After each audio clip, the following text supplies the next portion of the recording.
Bom dia, irmãos. Que a graça e a paz do nosso Senhor Jesus esteja conosco nessa manhã. Eu quero convidar você mais uma vez a abrir a sua Bíblia no livro de Neemias, nesse conjunto textual que a gente pode chamar de Esdras Neemias.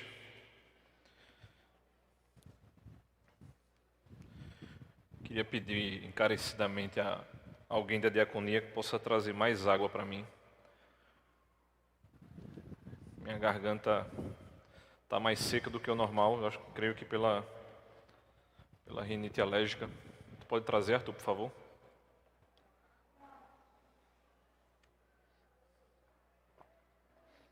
Irmãos, que bênção e que privilégio estarmos aqui na manhã de hoje. E me fizeram um questionamento acerca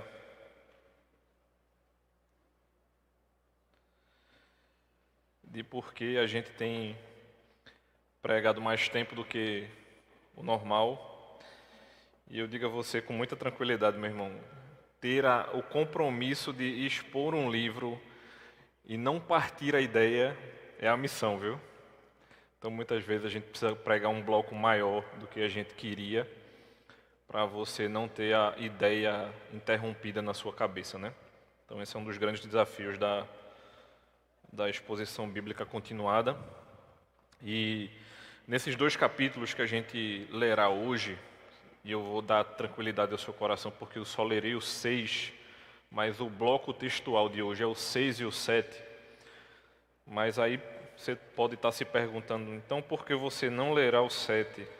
Porque o 7 é uma repetição de Esdras capítulo 2.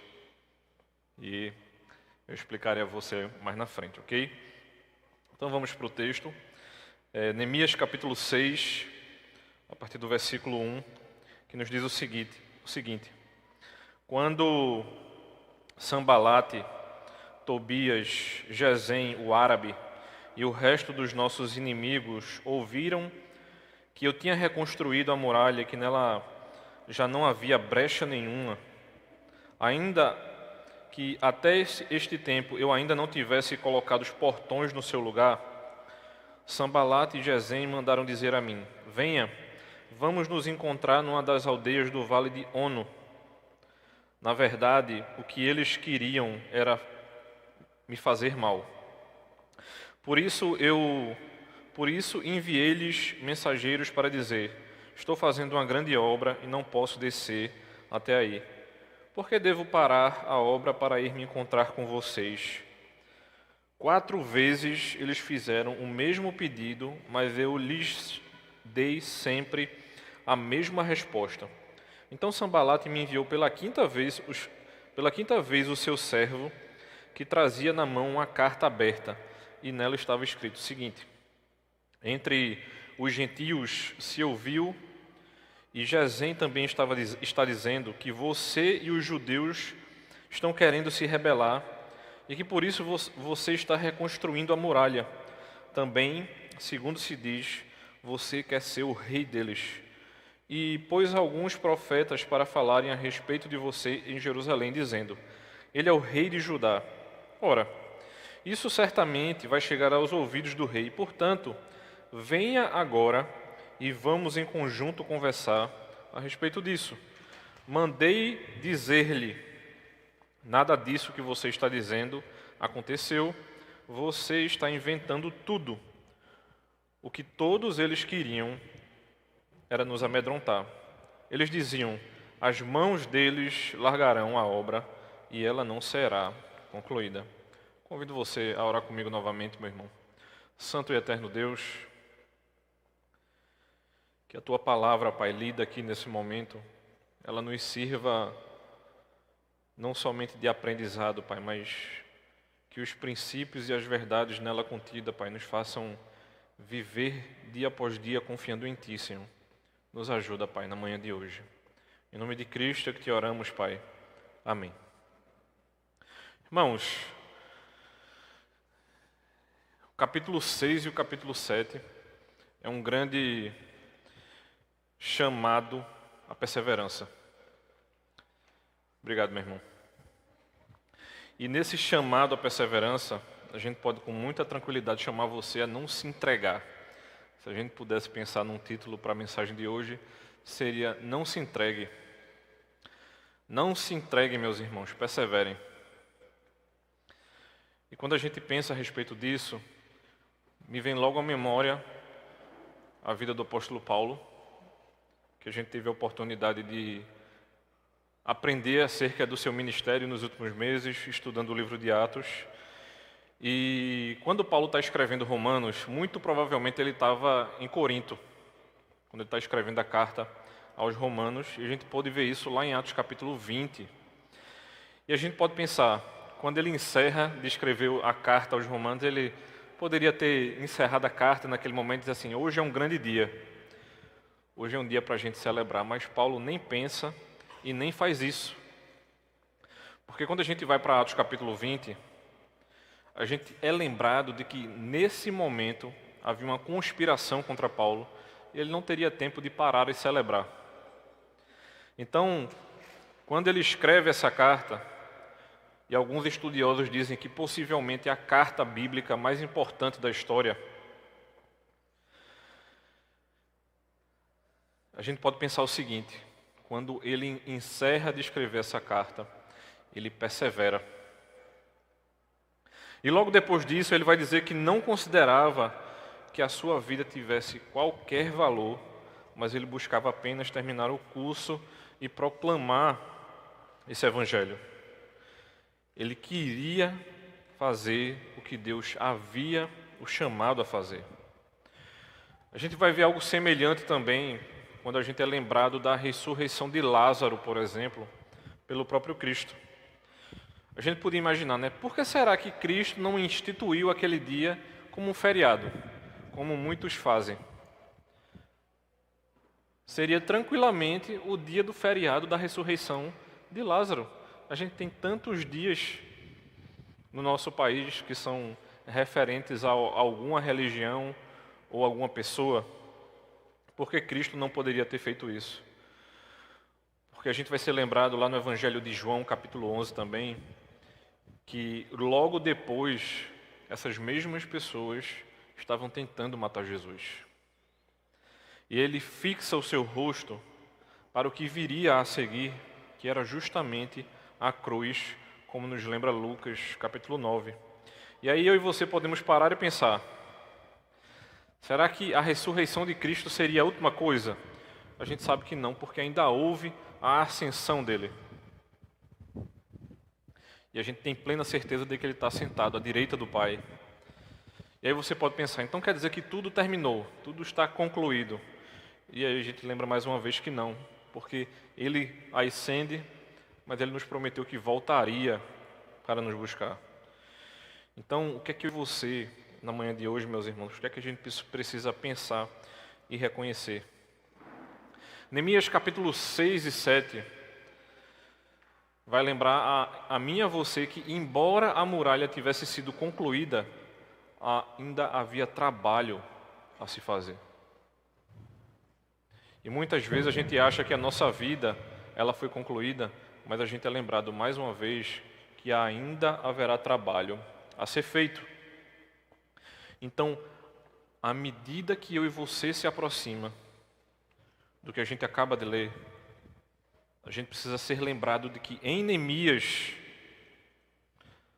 a estrutura do livro, ela vai ser igual ao do livro de Esdras. Eles não somente são um bloco textual, que a gente pode considerar como um único livro, como a divisão dos livros são iguais. Se você for ver Esdras do capítulo 1 ao 6, vai ser a reconstrução do templo. E os capítulos seguintes, do capítulo 7 ao 10, a gente terá a comunidade sendo reconstruída. E Neemias, do capítulo 1 ao 6, ou seja, o trecho que a gente encerra hoje, nós teremos a muralha reconstruída. E do capítulo 7 em seguinte, a gente terá novamente a comunidade sendo reconstruída através da renovação do pacto feito pelo próprio Deus para o seu povo. Então, irmãos, em primeiro lugar, o que é que eu e você precisamos fazer, ou pelo que esses irmãos perseveravam? Esses irmãos perseveraram pela clara oposição, ou seja, eles sabiam que estavam sendo perseguidos de maneira direta, aberta e ofensiva.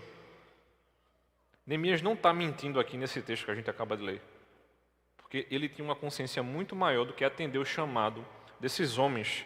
Então, se a obra continua, se não havia sido encerrado aquilo que eles achavam que estava terminado, qual era a preocupação desses inimigos de Neemias, como a gente vê aqui no versículo 1? Qual era a grande preocupação?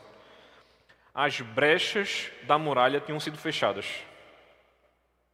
mas os portões ainda não tinham sido postos no lugar. Ou seja, os buracos diminuíram, mas ainda há vários portões a serem colocados. Jerusalém estava muito mais vulnerável, mas ainda vulnerável. E aí Sanbalat, Tobias e Gesem veem uma janela de oportunidade se fechando. Se as paredes foram reconstruídas e os portões colocados no lugar, a única maneira de recuperar o controle da cidade seria por meio de um cerco ou de um ataque de maneira direta. Então, eu e você, a gente precisa entender de que Neemias, ele tinha algumas coisas a seu favor. Ele tinha os olhos fixos no progresso e ele tinha a ciência de que havia muito trabalho a ser feito dentro da cidade. Então, ainda não era a hora de se alegrar, porque as brechas foram fechadas e porque os portões ainda precisavam ser instalados. Então, se Neemias sabia quem eram essas pessoas, e ele não se engana com relação à sua intenção, se ele chama esses homens de inimigos no versículo 1, Neemias sabia muito bem o que estava em jogo. Ele sabia que não era uma perseguição contra ele próprio, mas ele sabia e tinha plena certeza que era uma perseguição contra o reino de Deus. E ele não dá o benefício da dúvida, porque ele tinha certeza de que eles queriam fazer o mal. Você já parou para pensar? Você tem um grupo de inimigos e o cara diz assim: venha se encontrar comigo. Você vai para o covil de leões. Era como se Daniel recebesse a seguinte mensagem: o leão, um dos leões da cova disse assim: vem cá que eu quero me encontrar contigo. Agora eu tô com um grupinho aqui. A gente sabe que primeiro o leão não faria isso, né? Afinal de contas, a gente vê um único animal falando na Bíblia. Então é um caso extraordinário. Mas seja realista comigo, meu irmão. A gente precisa lembrar de quem são os nossos inimigos. A gente precisa lembrar que o reino de trevas é nosso inimigo. E será que as tentações para o nosso pecado, ou essas tentações confrontam, essas tentações que são colocadas perante nós para nos encaminhar para a maldade, como é que eu e você tem reagido a esse tipo de convite? Ou o que é que eu e você tem feito para não se permitir a estar em determinados locais de vulnerabilidade? Muitas vezes a gente é tentado a pensar tipo assim: não, mas só o jovem e o adolescente se permitem esse tipo de coisa. Eu digo: meu irmão, quantos adultos a gente tem visto cair perante o Senhor por achar que Ele não é vulnerável? E muitas vezes a gente passa a considerar também que isso é normal para as crianças. Isso não é normal para nenhum ser humano. Seja uma jovem criança, sejam jovens literalmente falando, ou até os próprios adultos. E ele vai dizer com muita clareza, ele afirma que ele está fazendo uma grande obra. E ele não está mentindo para esses homens, não. Agora pare e pense comigo. Neemias era um superintendente de alto nível onde ele se encontrava, antes de vir para Jerusalém. e ele residia no palácio real. É tipo assim, você mora num bairro muito bom, né? Na minha cabeça, tipo assim, você mora numa casa de um quarteirão inteiro no Poço da Panela. E aí, de repente, chamam você para sair daquela região para reestruturar uma outra região bem humilde. Por mais que essa região humilde já tivesse sido uma região de muito valor. E aí, se os muros tinham sido derrubados, os inimigos ameaçavam eles, e Neemias chega para mim para você dizer assim: eu estou fazendo um ótimo trabalho. Você poderia chegar para Neemias e dizer com muita tranquilidade: meu irmão, você estaria fazendo um ótimo trabalho se você tivesse continuado lá no Palácio do Rei. Aí tu vem para essa região aqui humilde e vem dizer que está fazendo um ótimo trabalho. Ele poderia ter sido muito bem tentado a pensar a respeito disso. Mas o trabalho que Neemias estava fazendo em Jerusalém era grande, independente do que o mundo pudesse pensar a respeito dele. Porque o mundo poderia ter chamado o que ele está fazendo na Pérsia de grande trabalho, e o mundo também poderia ter dito que ele trocou a grande obra por algo que não importava nada. Quem se importava se os muros de Jerusalém fossem reconstruídos e que diferença isso fazia para o povo da Pérsia?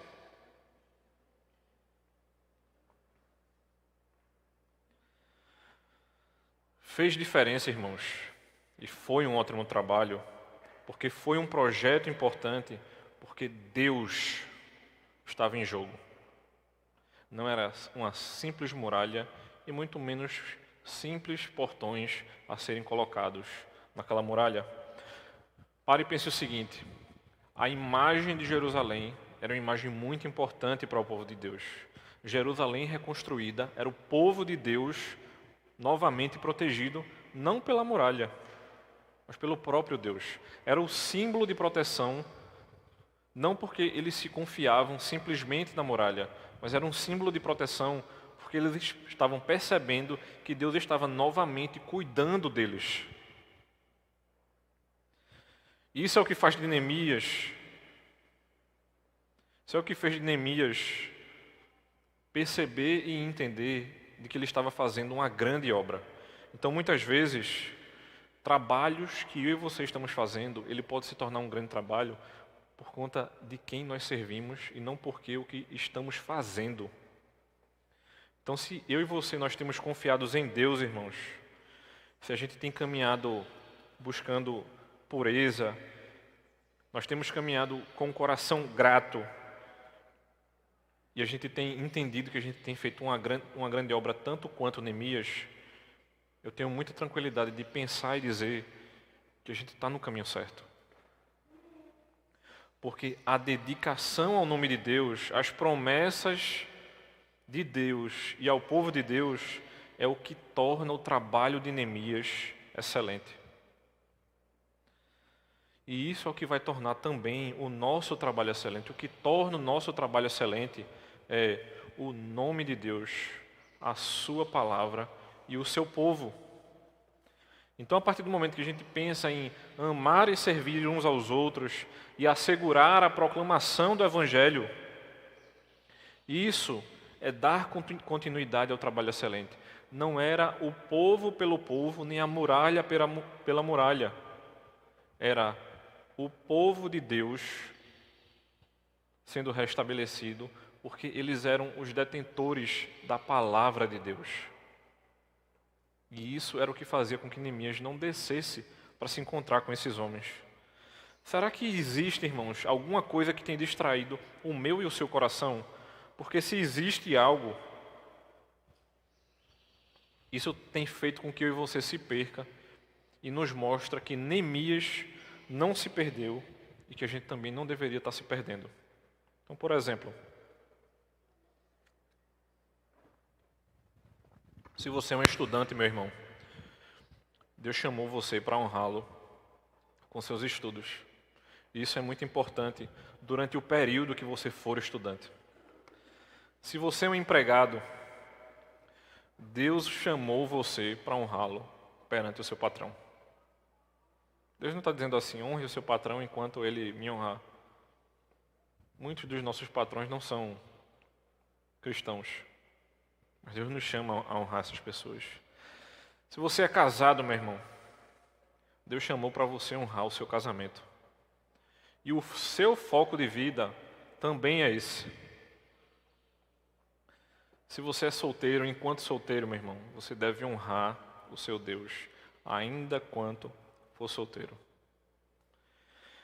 E se você é filho, você deve honrar o seu pai e a sua mãe, porque Deus nos chama a fazer isso. Então, essas perspectivas simples de vida, e muitas vezes a gente perde de vista isso justamente porque você pensa, né? Você acabou de ler uma história bíblica, Neemias estava fazendo um trabalho simples, meu irmão. Você já parou para considerar se nossa cidade estivesse devastada e um presbítero estivesse reconstruindo o muro aqui da igreja? Você ia passar do lado dele e ia pensar o quê?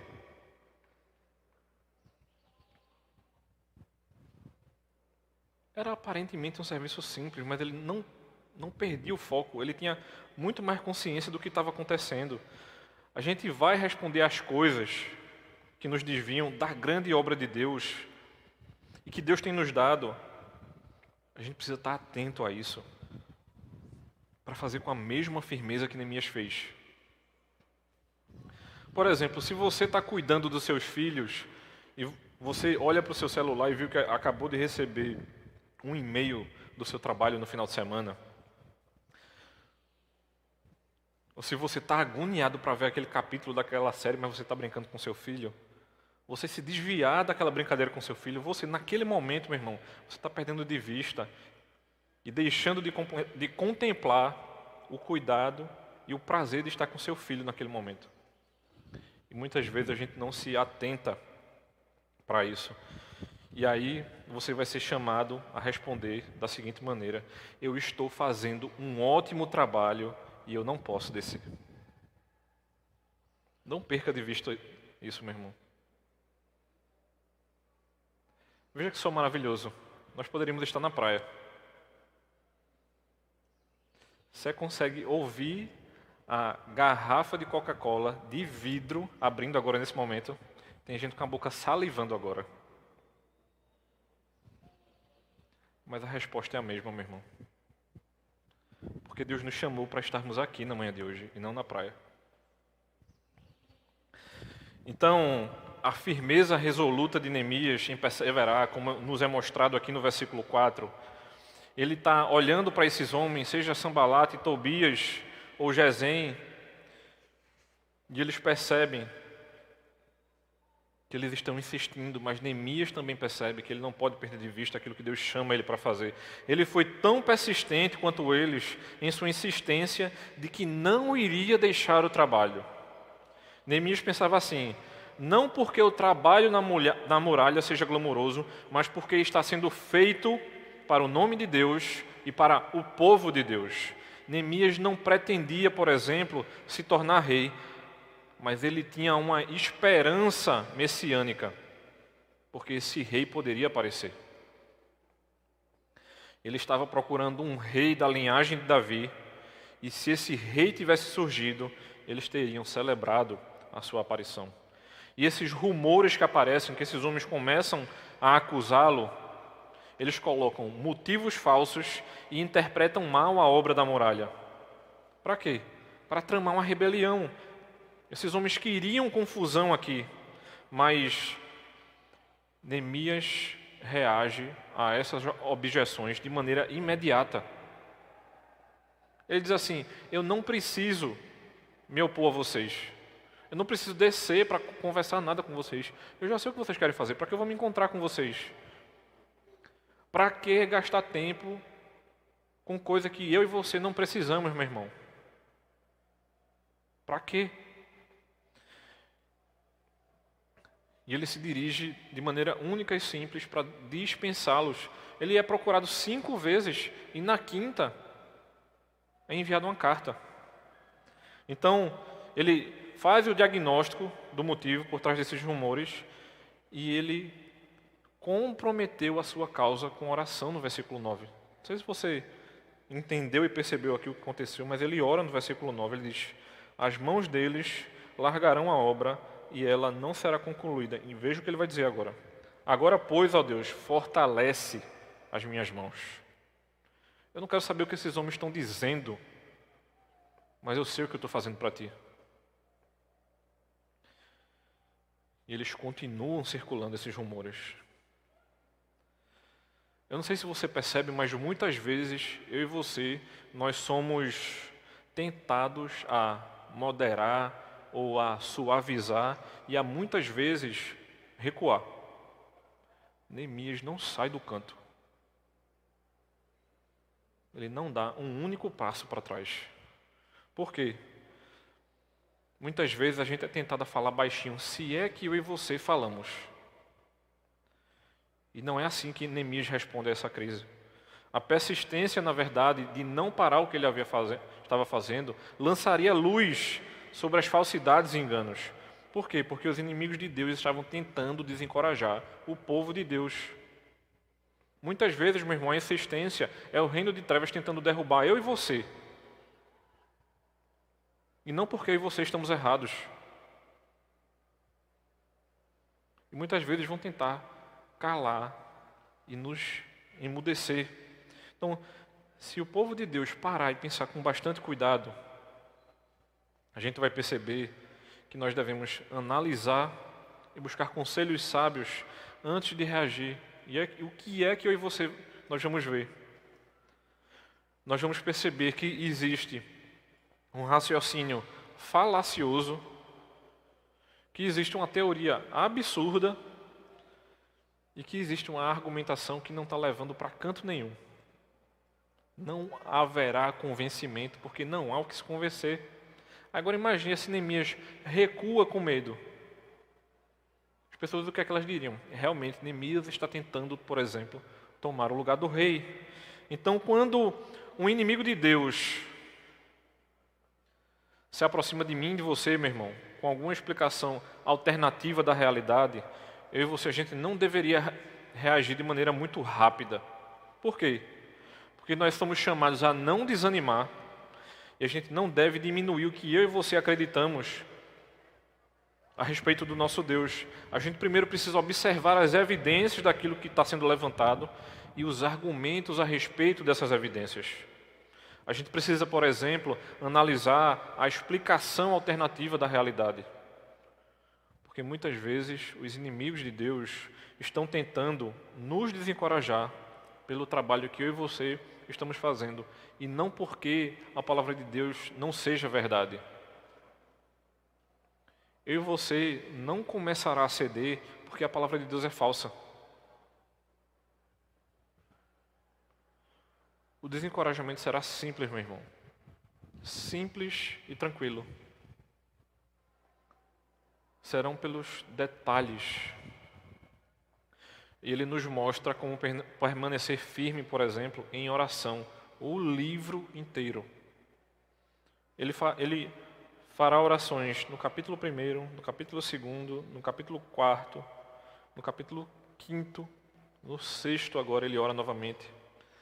E ele orava constantemente, mas ele não apenas orava, ele trabalhava também. A reação de Neemias era trabalhar. Havia um trabalho de Neemias. E por que ele fazia isso? Porque ele percebia que existia uma perseguição clara, mas também ele percebe que vai haver perseguição velada, que eu diria que é a perseguição mais comum que você sofre. A partir do versículo 10, o texto nos dirá o seguinte: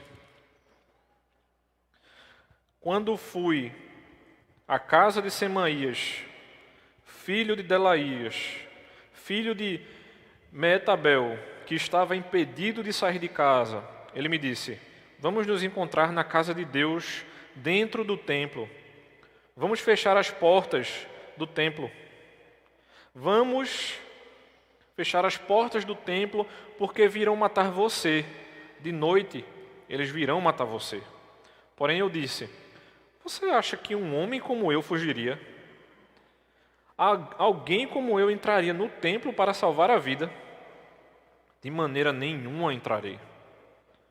Então percebi que não era Deus quem o tinha enviado, mas que ele falou tal profecia contra mim, porque Tobias e Sambalate o haviam subornado. Para isso o subornaram, para me amedrontar e para que, fazendo isso, eu viesse a pecar, para que pudessem atacar a minha reputação e me afrontar. Lembra-te, meu Deus, de Tobias e de Sambalate, segundo as coisas que fizeram, e também da profetisa Noádia e dos outros profetas que quiseram me amedrontar. A gente tem um medo danado de fazer esse tipo de oração, né? Mais uma vez, ele está dizendo assim: Senhor, você está vendo que esses homens estão fazendo pela minha vida e pela vida do teu povo.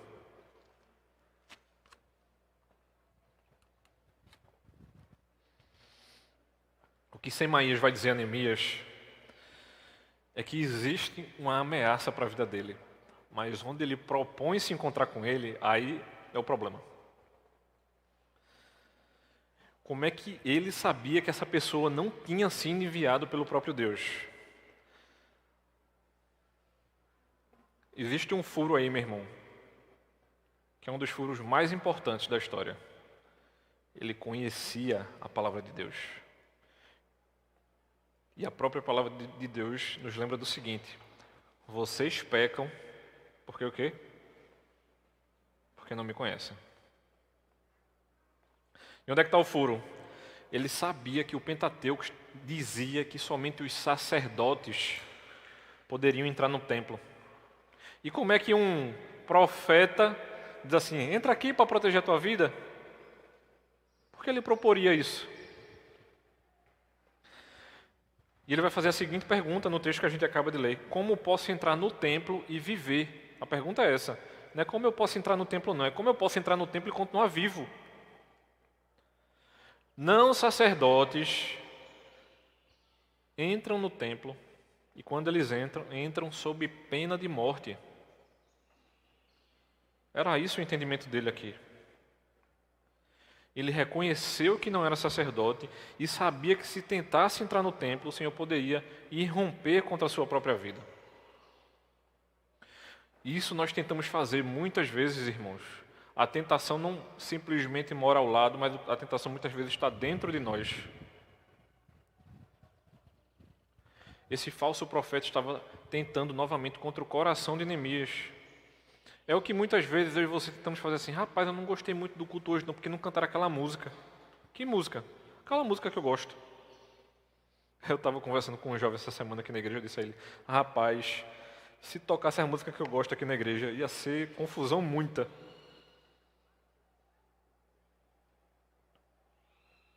E eu disse a ele: sabe qual é uma das melhores bandas do Brasil que se diz gospel?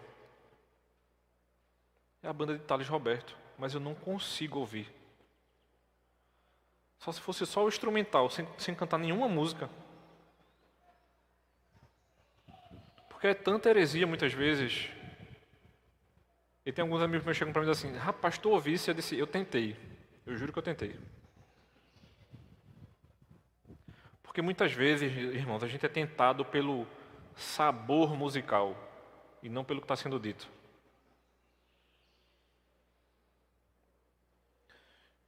E aí muitas vezes eu e você somos desafiados a perceber que Deus está nos chamando, a olhar para Ele. E assim, a pergunta que surge é a seguinte: você quer saber a vontade de Deus, meu irmão? Conheça a Bíblia. Leia a palavra dele. Ele revela a sua vontade através das Escrituras. Quer saber quando alguém, por exemplo, está ou não em linha com a vontade de Deus? Nós deveríamos avaliar as suas afirmações nas Escrituras. Nós devemos ser como os bereanos, meus irmãos.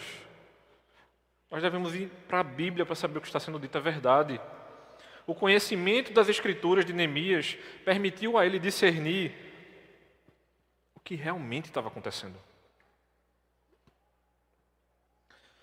Esse suposto profeta pegou dinheiro para se opor a Deus e aos planos de Deus. E ele deu mais valor ao dinheiro do que a Deus ao tentar desviar Neemias do que ele estava fazendo. Então não se engane, as pessoas podem ser desencaminhadas pelo dinheiro. E eu e você, irmãos, a gente deve proteger o nosso coração. Não seja uma pessoa que venderá o que é mais valioso porque alguém lhe deu dinheiro. Não vale a pena. A gente vê esse relato em outros lugares, assim como Ananias e Safira o fez. Neemias não está construindo essa muralha porque a muralha, por exemplo, ela é boa. O conceito não é esse. Ele está construindo a muralha porque esta é a cidade de Deus. E isso é importante, porque a muralha, a partir do momento que ela for construída, a lei de Deus ela pode ser aplicada para o bem do povo. O povo protegido, quem protege? O próprio Deus. Eles estão construindo a muralha para que possam criar um lugar limpo e santo, onde Deus irá morar naquele templo no meio deles. E para que isso aconteça, eles devem se conduzir de acordo com as instruções do próprio Deus. Se eles agirem como se não acreditassem em tudo isso, por que deveriam fazê-lo? Então, mais uma vez, irmãos, Neemias entregou a sua causa ao Senhor com essa oração feita no versículo 14. E ele pede ao Senhor que se lembrasse do bem que fez a Israel. Como ele lembra no capítulo 5, versículo 19, como a gente viu semana passada, novamente ele pede ao Senhor que se lembre do mal que os inimigos fizeram contra Israel. E por que ele ora assim? Porque ele gostaria que essas coisas fossem lembradas. Ele deseja que essas coisas sejam lembradas porque ele acredita que Deus acertará as contas. Neemias lembra-se que haverá julgamento. Ele acredita que Deus fará justiça e ele deseja que a justiça de Deus seja vista. Deus recompensará as pessoas de acordo com o que elas fizeram. Neemias ele quer misericórdia do próprio Deus para aqueles que se arrependem do pecado e confiam em Deus, como a gente viu lá no capítulo 1. E ele quer justiça para aqueles que se opõem a Deus e seus propósitos, como a gente viu no capítulo 4, no capítulo 5 e agora aqui no capítulo 6. É uma oração recorrente de Neemias. Neemias não quer o pecado sem arrependimento. Ele não planeja um contra-ataque contra os seus inimigos.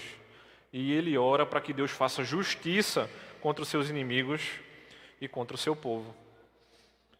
E aí, por fim, aqui no capítulo 6, a partir do versículo 15, a gente lerá o seguinte: a reconstrução da muralha foi terminada aos 25 dias do mês de Elul, em 52 dias.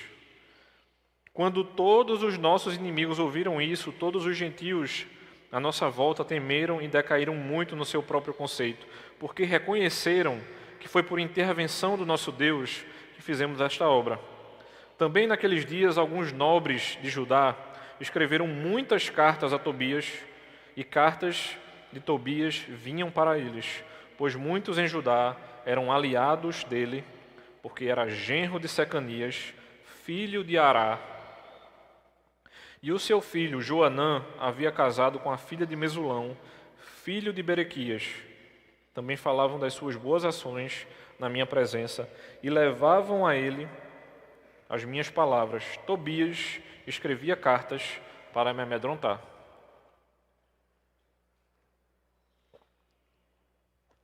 A pressão continuava, meu irmão. Não parei de. O zum não parou, não. Agora veja que interessante. Eles começam um trabalho em agosto e mais ou menos em outubro eles terminam. Desses 52 dias meio que correu esse período aí. E a expectativa de Neemias era a seguinte: Deus tem ajudado na obra o tempo todo. Ele não diz aqui Deus não permitiu que nós fôssemos perseguidos. Ele também não diz aqui a gente não sofreu hora nenhuma, mas ele está ciente de que Deus tem cuidado do seu povo, independente dos percalços que possam acontecer. Muitas vezes a gente é tentado e se deixa levar justamente por crises. E essas crises fazem com que você caia em determinadas ciladas. Se Deus estava trabalhando em nome do povo, e Neemias explica isso lá no capítulo 2, no verso 8, que a boa mão de Deus estava sobre ele. Então no capítulo 2, versículo 12, ele diz que Deus havia colocado em seu coração fazer isso por Jerusalém. E ele diz ao povo, no versículo 20 do mesmo capítulo 2, que Deus faria com que eles prosperassem. Agora veja bem, a gente avança um pouquinho mais e vai para o capítulo 4, no versículo 15, e vai ser dito o seguinte, que Deus havia frustrado o plano do inimigo. E no versículo 20 do mesmo capítulo 4, eu e você será lembrado de que Neemias diz ao povo de que Deus lutaria por eles. E agora aconteceu isso. A muralha foi construída, feita com a ajuda do próprio Deus. Então, será que nós queremos ser pessoas que fazem coisas que só podem ser feitas porque Deus está nos ajudando? Ou a gente quer mostrar a nossa própria força, o nosso próprio poder e dizer para as pessoas que eu fiz? Porque muitas vezes tem que ser nós fizemos e não Deus fez por mim e por você. Eu digo a você, meu irmão, com muita tranquilidade, eu tenho muita dificuldade com nossa geração. Porque o eu, ele está mais alto do que esteve durante toda a história da humanidade. E muitas vezes você está aceitando esse tipo de coisa porque chegam para mim, para você e dizem assim, você pode fazer isso porque você é capaz. E não nós podemos fazer porque o nosso Deus nos capacita a isso. Ou não é porque eu e você, nós somos fracos, mas na força do Senhor é que as coisas acontecem. Porque quando eu olho para mim, meu irmão, que eu olho para minha podridão e lembro das coisas que eu poderia fazer se não fosse o Senhor, das que eu já fiz e que eu tive que pedir perdão, nós somos lembrados constantemente de que se nós não queremos ser pessoas que fazem coisas que podem ser explicadas pelo esforço humano, se eu e você não quer que o mundo olhe para o que a gente fez e diga, qualquer pessoa com recurso financeiro, com experiência de mercado e sensibilidade cultural pode conseguir fazer a mesma coisa, o que é que nós estamos fazendo aqui simplesmente se não há um grande objetivo para a minha vida e a sua? Muitas vezes nós temos nos perdido, irmãos, porque a gente esquece de que nós somos porque Deus é. Essa frase pequena, ela é muito importante para mim e para você. Porque se nós somos feitos à imagem e semelhança de Deus, nós funcionamos porque alguém nos criou para esse funcionamento. Não existe uma aleatoriedade aí. Se nós não queremos esse tipo de coisa acontecendo, se nós queremos que as pessoas olhem para a nossa igreja e digam, só Deus, por exemplo, pode unir essas pessoas, e eu conheço algumas delas, antes da sua conversão, só Deus poderia ter tornado essas pessoas tão amorosas quanto são agora. Se nós queremos também que as pessoas olhem para nós e fiquem chocadas com o fato de tantas pessoas de origens e interesses tão díspares que ainda assim se amam, só Deus pode fazer isso. Somente Deus para produzir conversão verdadeira, meu irmão. Não é porque o Evangelho ele é legal. Nós não somos uma comunidade que se encontra porque a nossa ética ela bate. Isso não faz sentido algum.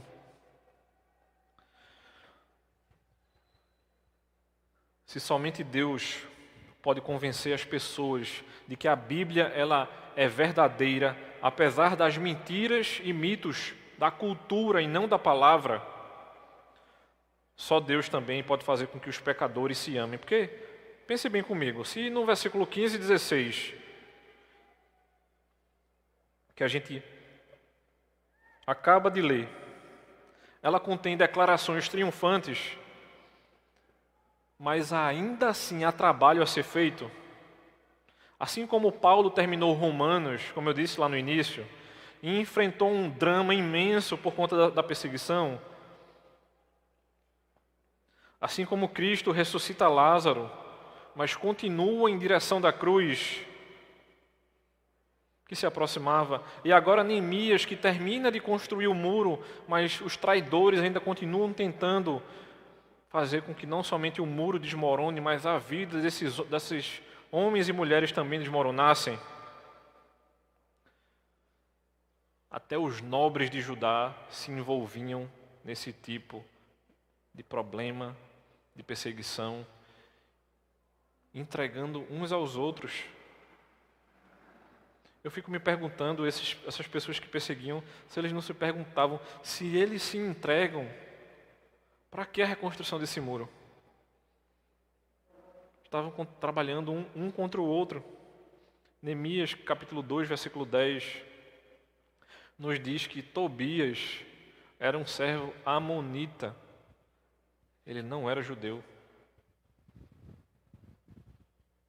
Ele era da cidade de Amon. Ele era um inimigo dos judeus. Tobias estava trabalhando contra o bem-estar e a segurança do povo de Jerusalém. E agora os nobres de Judá estão se correspondendo com ele. Essa troca de cartas é uma troca de inteligência e Neemias tinha que lidar com esse tipo de traição. E o versículo 18 só piora. Mais uma vez, o problema dos casamentos mistos é levantado aqui. Não somente no final de Esdras, mas no final de Neemias, novamente, o assunto é levantado. Tobias estava ligado pelo casamento a pessoas importantes de Jerusalém. E agora Neemias reconstrói, após a reconstrução desse muro, e com sucesso, ele tem que voltar a sua atenção ao coração dessas pessoas, assim como Esdras faz no final do seu livro, que é um projeto de construção ainda mais difícil. O conselho conversava essa semana, porque repostaram no grupo do conselho o projeto de construção aqui de todo o nosso terreno, que não é somente a quadra, é para ter um edifício de educação imenso aqui ao lado. E aparentemente, muitas vezes, isso é muito difícil para mim e para você. Mas tenha muita certeza e tranquilidade, meu irmão. Quando Deus quer, Ele vai mandar dinheiro. Ele vai mandar dinheiro do jeito que Ele quiser, da forma que Ele quiser e de onde vier. Mas esse trabalho de formiguinha aqui que a gente faz semanalmente, ele é muito mais difícil. Eu compartilhava com o Ronaldo e com alguns irmãos na sexta-noite. E na quinta-feira eu já disse a Ronaldo, eu não tenho condições nenhuma de vir para a igreja amanhã. E eu ainda estava cheio de coisa para fazer da igreja. Eu disse, se eu pisar na igreja, eu não vou fazer o que eu preciso fazer. E eu compartilhava com ele e esses irmãos na sexta-noite. E eu disse, irmãos, essa foi uma das semanas mais pesadas. Se você pegar a minha agenda de atendimento, minha e de Ronaldo essa semana, meu irmão, atendimento pastoral, eu digo a você com muita tranquilidade, construir o prédio de educação aqui do lado não é nada. Porque eu fiquei pensando, Senhor, se o ritmo mantiver, o negócio está bom, viu? Mas a gente precisa ser lembrado que isso aqui sim é difícil. E a gente precisa orar uns pelos outros, cuidar uns dos outros. Isso não é somente um trabalho do conselho, meu irmão, porque isso não era somente um trabalho de Neemias. Ele precisa confrontar essas pessoas. Mas ele sozinho ele não daria conta dessa situação. Ele estava enfrentando o pecado da congregação. E quando a gente chega aqui no capítulo 7, e você pode ver com muita tranquilidade, eu peço que você depois leia, e você se fará a seguinte pergunta inicialmente. São mais de 70 versículos, são 73 versículos, capítulo 7. E você pode estar se perguntando, Rodrigo, tu tem certeza que tu queres que eu leia? Eu quero que você leia. E por que é tão importante a leitura do capítulo 7? Porque essa lista de nomes no capítulo 7 serve para identificar quem eram realmente os judeus que estavam com Neemias para a reconstrução da cidade. O que está em jogo nessa situação é que o povo de Deus voltou à terra e está buscando a bênção de Abraão, por meio dela, o bem de todas as nações, como a gente é lembrado lá em Gênesis capítulo 12, versículo 3. Para que o povo de Deus experimentasse essa bênção de Abraão e seja a bênção de todas as famílias da terra, eles devem ser santos. E eles têm que ser separados para Deus. Para que sejam santos, precisam saber quem são como povo. E é justamente onde aparece essa lista aqui, de nomes de famílias, de pessoas do povo de Israel. E é por isso que essa lista genealógica de nomes são importantes, porque o problema do casamento misto ameaçava a santidade do povo de Israel e a reestruturação do povo. Lá em Esdras ele manda separar, se desfaçam desses casamentos, vocês estão indo para o matadouro. E aí o último e quarto ponto, na manhã de hoje, que é justamente o capítulo 7 inteiro, e eu vou pontuar 3 versículos importantes para que a gente possa encerrar e a gente não tome tanto tempo da nossa escola dominical. Essa lista de nomes em Neemias 7 mostra para mim e para você a perseverança após o projeto. Antes a muralha, agora as pessoas. Deus protegendo o seu povo, vamos cuidar das pessoas agora. Neemias capítulo 7, versículo 4, nos diz o seguinte: a cidade era espaçosa e grande, mas havia pouca gente nela e as casas ainda não haviam sido reconstruídas. Então quem é que morava lá? Então essas pessoas que estão sendo repatriadas vão permitir que as pessoas da terra que não eram judeus vivessem em Jerusalém? A grande pergunta era essa. É lógico que não. Eles têm que ser um povo santo, eles devem ser uma nação sagrada. Então Neemias traz essa lista e veja o que ele vai dizer aqui no versículo 6. Estes são os filhos da província que voltaram do cativeiro, do meio dos exilados, que Nabucodonosor, rei da Babilônia, tinha levado para lá. Eles voltaram para Jerusalém e vieram com Zorobabel, Jesua, Neemias, Azarias, e aí começa a lista interminável de nomes e pessoas. Então, esse é o primeiro conjunto de repatriados, o mesmo grupo de pessoas a quem Esdras, no capítulo 2, vai levantar esses nomes. Então, o que Neemias está fazendo é voltar ao ponto de partida. É como se ele estivesse voltando para o início do trabalho de Esdras. Aquele primeiro conjunto de repatriados vai terminar da mesma maneira que Esdras fez no capítulo 2. E veja o que ele vai dizer no último versículo do texto. Neemias 7, versículo 73. Os sacerdotes, os levitas, os porteiros, os cantores, alguns do povo, os servidores do templo e todo o Israel moravam nas suas cidades. Nomes e famílias reorganizados, cidades de Israel voltando a se organizar novamente. Então Neemias teve que estabelecer quem eram os judeus para que ele pudesse estabelecer quem poderia viver em Jerusalém. Por exemplo, as pessoas haviam retornado do exílio, estavam morando em suas cidades e por fim eles lançam sorte para trazer 1 em cada 10 para morar em Jerusalém e repovoar a cidade, como a gente vai ver lá no capítulo 11. Então isso significa que essa genealogia aqui no capítulo 7, a lista desses judeus autênticos, foi o primeiro passo para validar a identidade do verdadeiro povo de Deus, para que Jerusalém novamente pudesse ser purificada. Essa obra, irmãos, ela vai ter correspondência com o que estamos fazendo aqui como igreja. Pois a gente tem tentado fazer o que podemos para preservar a Igreja de Cristo. Então não é somente um cuidado pelo povo, mas para o povo. Sabe aquelas atitudes de cuidado que muitas vezes a gente como membro não percebe que o conselho está fazendo? Você assim, rapaz, não acredito que o conselho fez isso não. É justamente para cuidar da igreja de Cristo. Jeremias capítulo 31 diz que todos na nova aliança conhecerão a Deus. E quando a gente está na igreja de Cristo, a gente participa dessa nova aliança. A gente quer que todos os membros da igreja conheçam a Deus. Então, quando a gente oferece escola dominical, meus irmãos, creia você ou não, é justamente para que você possa conhecer a Deus.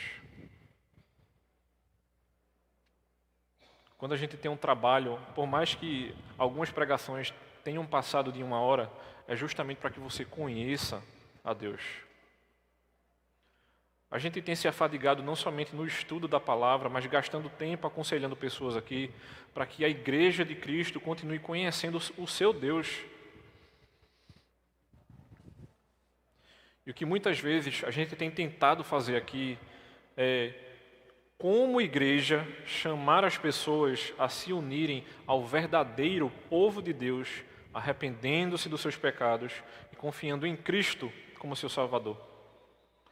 Essa separação de joio e trigo aqui que Neemias está fazendo é justamente para que a gente saiba quem é o verdadeiro povo de Deus, para que esse povo continue crendo no próprio Deus, porque se muitas vezes o pastor não fizer o trabalho de pastor de tirar os lobos de dentro da igreja, a gente vai começar a minar a igreja. É por isso que Neemias chega para esses homens assim, eu não vou nem me dar o trabalho de descer para conversar com vocês. Eu vou estar perdendo o meu tempo. Então, se você quer se juntar ao povo de Deus, assim como nos dias de Neemias, você teria que se separar e se juntar aos judeus. Havia maneira das pessoas fazerem isso naquele tempo. Então, se você deseja fazer parte do povo de Deus hoje, meu irmão e minha irmã, o que você precisa fazer é reconhecer que Deus, em primeiro lugar, é o seu Criador, de que Ele é santo e que você transgrediu esse Deus. Por isso que você e eu merecemos pagar a pena pelos nossos pecados, que é a separação de Deus para sempre. Essa muralha significava isso também. Os santos dentro de Jerusalém, os não santos fora de Jerusalém. Muitas vezes a gente perde de vista esse tipo de imagem do Antigo Testamento. Por isso que, muitas vezes, a gente precisa ter o entendimento literal do texto para conseguir enxergar esse tipo de imagem tão rica. Deus está protegendo o seu povo, a vida, mas também está protegendo a fé do seu povo. Então, a boa notícia, para mim e para você, por causa do que Cristo fez, é que, por causa da sua morte na cruz e da sua ressurreição dos mortos, se você se desviar dos seus pecados, confessar os seus pecados ao próprio Deus e confiar em Cristo, você pode ser salvo. Você pode fazer parte do povo de Deus, mas tem que haver separação. E ainda continua havendo essa exigência. Será que nós queremos ser tão vigilantes quanto Neemias para determinar quem está dentro e quem está fora? Nós já temos esse tipo de coisa. Nós temos as boas novas, meus irmãos. Se você está fora, você pode entrar confiando em Cristo e se arrepender dos seus pecados. A separação exige arrependimento. Afaste-se do seu pecado. Afaste-se de explicações alternativas do mundo e dos seus problemas. Às vezes eu e você aceitamos o que o mundo tem nos vendido. Acredite na Bíblia e junte-se a nós nessa grande causa. Essa é a grande obra, que é melhor e maior do que construir uma muralha ao redor de uma cidade que está em ruínas. E sabe o que Paulo vai nos dizer lá em Efésios, capítulo 4, versículos de 12 a 16, de que nós estamos edificados no corpo de Cristo, até que todos atinjam a plena estatura da imagem do próprio Senhor. Será que nós temos crescido com esse Deus? É isso que você tem que buscar, meus irmãos. Nós seremos conformados à imagem de Cristo se buscarmos Ele verdadeiramente. Então, se você está ouvindo isso na manhã de hoje, mas você ainda não é cristão, será que Deus tem incomodado o seu coração para se juntar a essa família? Mas se você é cristão, meu irmão, e também ouviu a palavra de hoje nessa manhã, lembra você o seguinte: continue perseverando. Persevere nessa grande obra. Não deixe que os inimigos nos distraiam. Não deixe que essas explicações que o mundo traz para mim e para você faça com que a gente desista do que Deus chamou a mim e a você a fazer. Afinal, nós vamos ou devemos perseverar até o fim para que a gente continue com o nosso Deus, tendo o nosso livro escrito, o nosso nome escrito no livro da vida. Se você nunca perseverou, meu irmão, hoje eu chamo você a essa perseverança. E se você já tem perseverado, eu chamo você a continuar a fazer isso. Queria convidar você a baixar a sua cabeça e orar comigo nesse momento. Santo e eterno Deus, nós te louvamos, ó Pai, e te agradecemos por tudo que tu tens feito sobre o teu povo, Senhor. Por tudo que tu tens feito sobre a tua igreja. E não nos deixa cair em tentação, Senhor. Livra-nos do mal, ó Pai. Nos ajuda com o teu Espírito a sermos perseverantes. E que o teu Espírito chegue aos corações que assim tu desejares na manhã de hoje, Pai. O reino é teu, nós somos teu e a igreja é tua, Senhor. Nos ajuda, Pai, dia após dia. Eu convido você, meu irmão, na manhã de hoje também, a ficar de pé nesse momento,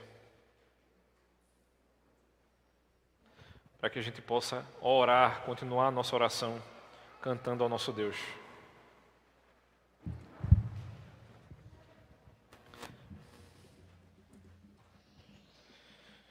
Que esse cântico seja entoado, orando ao Senhor, sendo lembrados de que o nosso Deus, Ele é grande, e Ele não pode ser diminuído, nem por alguma ideia e nem por nenhuma pessoa.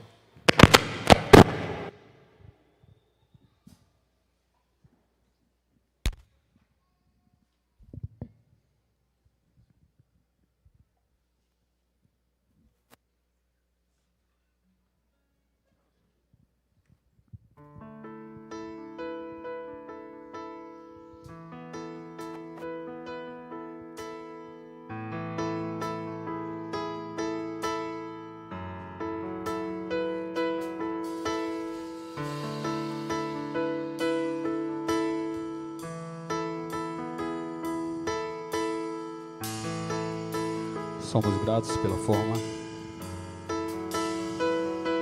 Somos gratos pela forma que nos amas, tu nos amas. Somos gratos pela forma que fizeste a nós.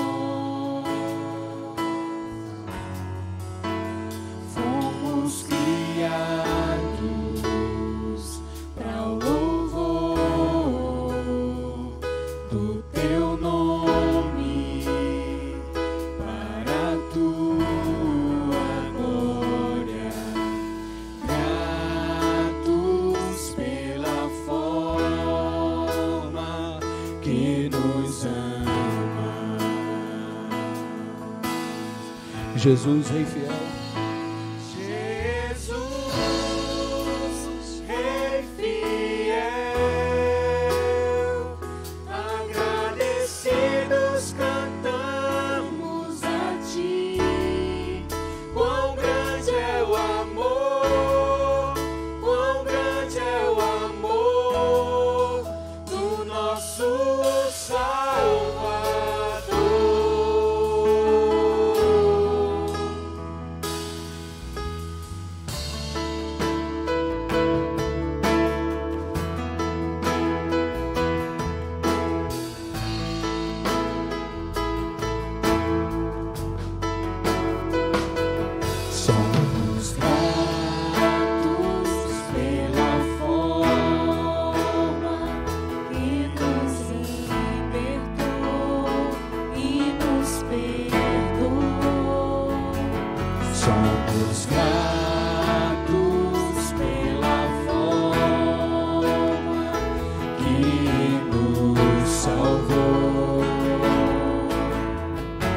Fomos remidos. Fomos remidos, fomos salvos, comprados pelo preço da cruz, gratos pela forma que nos ama.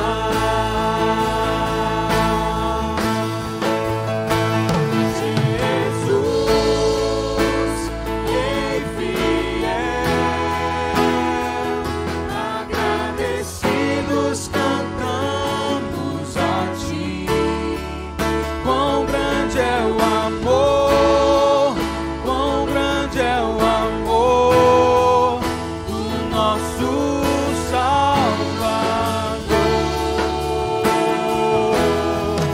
O peso da cruz, o nosso pecar, Jesus carregou, por nós se entregou. Quão grande é o amor, quão grande é o amor do nosso Salvador. Só as vozes. Jesus, Rei fiel. Jesus, Rei fiel, agradecidos cantamos a Ti. Quão grande é o amor, quão grande é o amor do nosso Salvador. O peso da cruz, do nosso pecar, Jesus carregou, por nós se entregou. Quão grande é o amor, quão grande é o amor do nosso Salvador, do nosso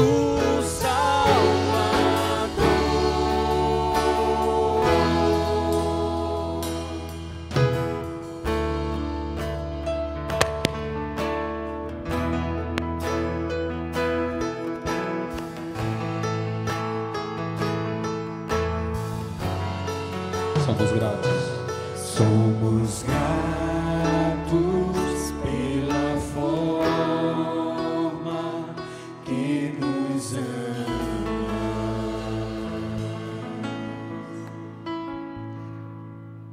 Santo Deus, Pai amoroso, nós somos gratos a Ti, Senhor, porque Tu nos fizeste Teus filhos. E em meio a essa adoção, Pai, desse sacrifício na cruz, nós Te agradecemos, Pai, pela nossa vida, por sermos parte da Tua igreja, por aprender mais a respeito da Tua palavra, Pai, por sermos conduzidos pelo Teu Espírito a aprender mais sobre Ti, para que a gente tenha estabilidade de vida e de fé, Senhor. Nos ajuda, Pai, dia após dia, que Teu Espírito nos acompanhe, Pai, que Tu nos auxilie, ó Senhor. Em nome de Cristo é que Te oramos, Pai. Amém. Receber a bênção, irmãos.